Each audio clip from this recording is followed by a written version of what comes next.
Well, let's get the latest then from Tehran. Our correspondent Reza Sayah is there. Reza, what do we know about these charges?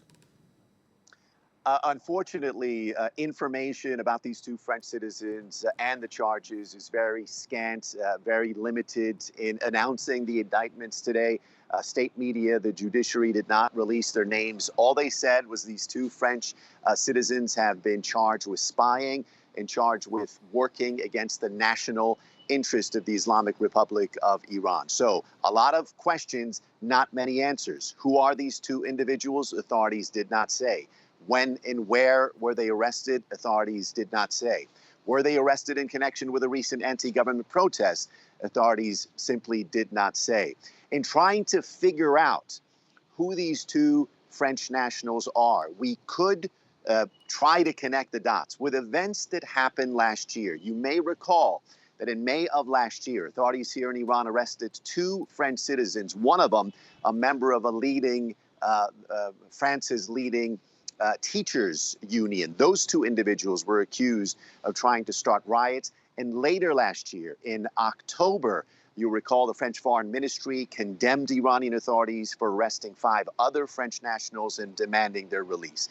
It is likely that these two French nationals indicted today are among those 7, but it is simply impossible to say with certainty. What we can say with certainty is these two indictments will not bode well for relations between Iran and France. It had been tense, due in large part to the recent protests.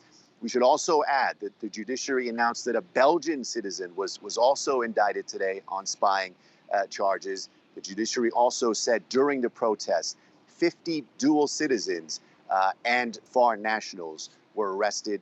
Human rights activists have long said Iran is arresting these dual citizens and French nationals in an effort to depict these protests as being fueled by foreign enemies.